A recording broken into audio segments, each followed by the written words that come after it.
Hello and welcome. I'm Simon. I am here to give a demonstration about the library management system. This is a system that has been designed in order to help or to assist the schools to manage their library. That is circulation of books in the library. Now we are on the home page. On home page of this particular web-based library management system, we have the login page. You are supposed to provide the login credentials, and I have pre-filled my form with my login credentials. You click on login. This takes you to the librarian dashboard, and on the dashboard there are many operations that you can perform. There is operation of book registration. The first thing that you need to do is to register books in your library. This is the interface for recording the book in the library. You need to barcode your books so that they can be identified. This is a barcode generator. You can generate a single barcode. This barcode is the one that can be stuck at the spine of the book for identification purposes. Ordinarily, when the book is to be issued to students, it's usually given a number to uniquely identify that particular book. You can generate multiple barcodes. Take an example, you have received a batch of books from the supplier and you want to barcode label them. Maybe you have about 100 copies, and the book maybe is biology form 2, biology form 2. Then you can generate the barcodes for biology form 2. So if we scroll down here, we have the barcodes that have been generated, and you can print the barcode as the labels.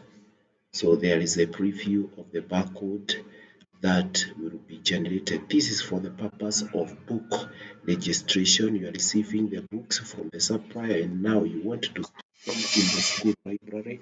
They need to be barcoded so that they can be identified. The other thing is book inventory. This gives you the list of the books in the library, and you can view all. You can view by subject. If, for example, here I have a subject like English, I have a book of English there. You can narrow your search by subject. You can narrow your search by class. You can see that's a book 2, physics book 2. You can narrow your search by type, whether it's a course book or a reference book. So those are the reference books. Then on book circulation, this is about issuing the book, receiving the book, or declaring, handling lost books. Issue the book. This is an interface that the librarian will use. Remember, the books that you are issuing, they have been barcoded, and therefore the moment the student bring the book from the shelves and you as the librarian want to issue the book, you scan the book using the barcode scanner. This is a additional hardware that is required in order for this module to be effectively implemented. So after issuing the book to that particular student, then actually, if for example we talk of the book, you scan the book like this, the book is not found because we have not registered it.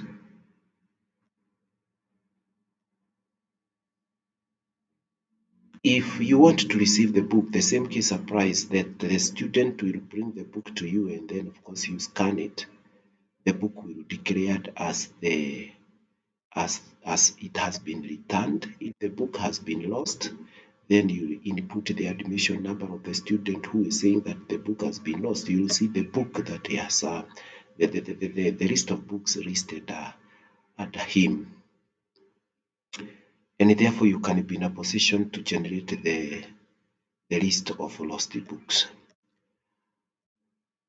Under the book circulation, of course, we have talked about book circulation. So on the side menu, we have the reports. The following are reports that can be generated. You can generate the report about the book inventory, issued books, and lost books. For the purpose of backing up your data, it is good to be cautious of data. This system will generate a backup every minute, and the backup is located in the local computer that is at drive D under the directory backups, and the file is there created as backup.sql. Then on step 2, you upload the file that has been created to the server. This is an internet space that is going to be provided by the developer of this system, that is the SIMA Tech Innovations, so that now one can be in a position to recover from the loss in case the computer is crashed, or in case the computer is destroyed. Then definitely one can be in a position to recover from that particular disaster. So my viewer, that's about library management system. Now after that, I needed to talk about the management of users, system users. We have you can add the user. You can have a user of the system. You add the user. For example, here I'm going to demonstrate. I want to add the user by the name Jane Anyango, and the email let me use just a dummy email here. The user is added to the system, such that now if I come to here, there is Jane Anyango who has been added here. I can decide to remove. In case I don't need him. The status is admin. Is one of the people who can log into the system and act as the librarian, and he can be promoted to become the super admin. You can see this one is the cargo operations here. Change the status to admin, change the status to super admin, and all that. That is it for me. So you log out from the system, and that is library management system.